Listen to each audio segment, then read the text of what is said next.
বন্ধুরা, welcome to my channel. আমি রনিতা। আমরা প্রত্যেকেই কিন্তু কোথাও না কোথাও নিজেকে খুব একা বলে মনে করি।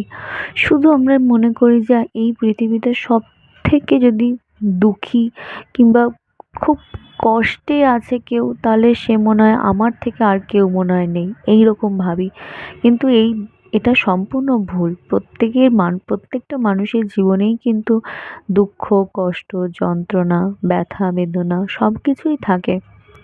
সব কিছুকে নিয়েই কিন্তু আমাদের জীবনে এগিয়ে যেতে হয়।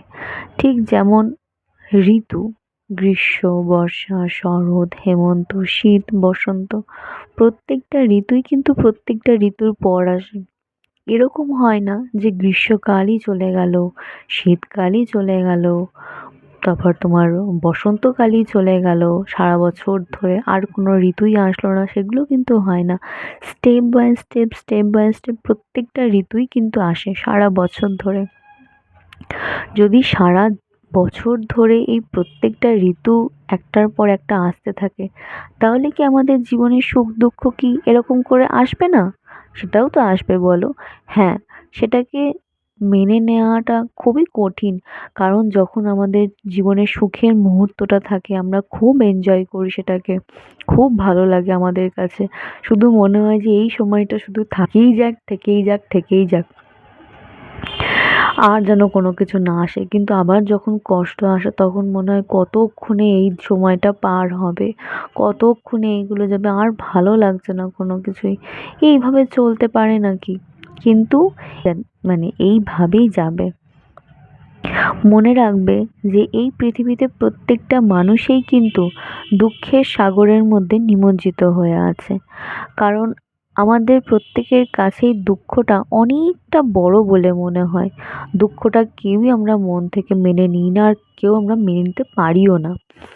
যখন নিজের কাছের মানুষ, আত্মীয় স্বজন কত আনন্দে থাকে, ভালো থাকে, সুখে থাকে, তখন নিজের কাছে কেন কি জানে মনে হয় যে সব থেকে বেশি কষ্ট আমারই হচ্ছে, সব থেকে বেশি কষ্টের মধ্যে আমিই রয়েছি। কিন্তু না, প্রত্যেকটা মানুষই কষ্টে রয়েছে।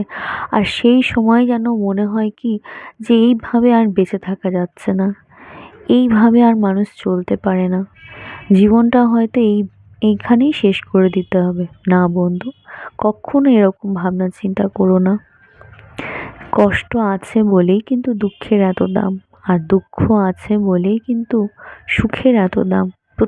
প্রত্যেকটার সঙ্গেই কিন্তু একই সঙ্গে যুক্ত রয়েছে। কোনোটাকে কোনোটা বাদ দিয়ে কিন্তু কখনোই চলতে পারে না, চলা যায়ও না। একটার সঙ্গে একটা পুরোপুরিভাবে রিলেটেড। নিজেকে বোঝাও, ঠিক সময় পার হয়েও যাবে। নিজের মনোবল হারিও না। সবসময় একটা জিনিস জানবে, যে অন্ধকার রাত কাটার পরেই কিন্তু একটা খুব সুন্দর সকাল আমাদের সামনে আসে। ঝলমলে ঝড় বৃষ্টির পরেই কিন্তু একটা সুন্দর আকাশ আমরা দেখতে পাই। এই সুন্দর জীবনটা তুমি পেয়েছো, এই জীবনটাকে উপভোগ করো। এই জীবনটাকে কেড়ে নেওয়ার অধিকার তোমার নেই, কারণ তুমি এটা নিয়ে আসোনি। তাহলে কেন তুমি এই কাজটা করবে? আজকে যে বাবা মা তোমাকে জন্ম দিয়েছে তার কথা ভাবো, তাদের কথা একটু হলেও ভাবো, তারা কি নিয়ে বাঁচবে। কত কষ্ট করে মা তোমাকে জন্ম দিয়েছে, বড় করেছে, মানুষ করেছে। তাদের কথা ভাবলে পরে কখনোই এগুলো মাথায় আসবে না। আর তোমরা যারা এগুলো ভাবছো, প্লিজ তোমরা এরকম করো না। অনেকেই অনেক রকমের ট্রাভেলসের মধ্যে রয়েছো, আমি জানি সেটা। হয়তো তোমরা বুঝছো যে তোমার তো ভিডিও হয়ে যাবে, তোমার ভিডিও দেখলে পরে ভিউজ হবে না। এই সময়গুলো আমাকেও পার করে আসতে হয়েছে, আমিও এই সময়গুলোকে কাটিয়ে উঠেছি। তোমাদের হয়তো জীবনটা একরকম ভাবে গেছে, আমার জীবনটাও হয়তো প্রথমটা একরকম ভাবে গেছে। কিন্তু কোথাও না কোথাও সেই সময়টা তো আমাকেও পার করতে হয়েছে। পার করা খুবই কঠিন, মেনে নেওয়া যায় না, মেনে নিতে পারা যায় না। কখনোই মন মানতে পারে না, মন সায় দেয় না, কিন্তু সেটা নিজেকে বোঝাতে হয়। আজকে দেখো, সেই সময়টুকু পার করে এসেছিলাম বলেই কিন্তু আজকে আমার সুন্দর একটা সংসার রয়েছে, আমার একটা ফুটফুটে ছেলে রয়েছে। সব কিছুই ভালো হয়েছে, তোমারও ঠিক তাই হবে। নিজের জীবন শেষ করলেই যে সব কিছু সুরাহা হবে, সব কিছুর সমাধান হবে, এটা কিন্তু কখনোই না। কারণ সংঘর্ষ করে জীবনে টিকে থাকা, বেঁচে থাকা সব থেকে বড় কঠিন। মরে গেলে তো সব কিছুই শেষ হয়ে গেল, কিন্তু সংঘর্ষ করে, যুদ্ধ করে, লড়াই করে টিকে থাকা, বেঁচে থাকাটাই হচ্ছে সব থেকে বড় কঠিন কাজ। যে সেটা করতে পারবে সেই বড়। আমি যখন পড়াশোনা করতাম, আমার অনেক বান্ধবী ছিল। তার মধ্যে আমার একটা বান্ধবী, ওরও কোনো সমস্যার জন্য ও সুইসাইড করে, কিন্তু আজকে যখন ওর বাবা মাকে দেখি খুবই খারাপ লাগে। ওর মা তো পুরো পাগলই হয়ে গেছে। ওনাদের অনেক বেশি বয়সে আর কি মেয়ে হয়েছিল, কিন্তু এখনো যদি রাস্তায় দেখি ভীষণ খারাপ লাগে। হয়তো ও নেই, কিন্তু ওর বাবা মা তো সারাটা জীবন তো বুকের মধ্যে একটা কষ্ট নিয়েই থাকবে। যতদিন তারা বেঁচে থাকবে সেই কষ্ট তো থাকবেই তাদের মনের মধ্যে, যে আমি আমার মেয়েকে হারিয়ে ফেলেছি। তো তাদের মনের মধ্যে সারাটা জীবনের জন্য গেঁথে থাকবে।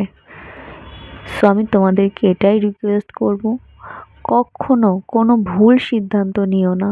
কারণ তোমার একটা ভুল সিদ্ধান্ত সমস্ত কিছু এলোমেলো করে দেবে। আর মৃত্যুই জীবনের শেষ হতে পারে না, কখনোই না।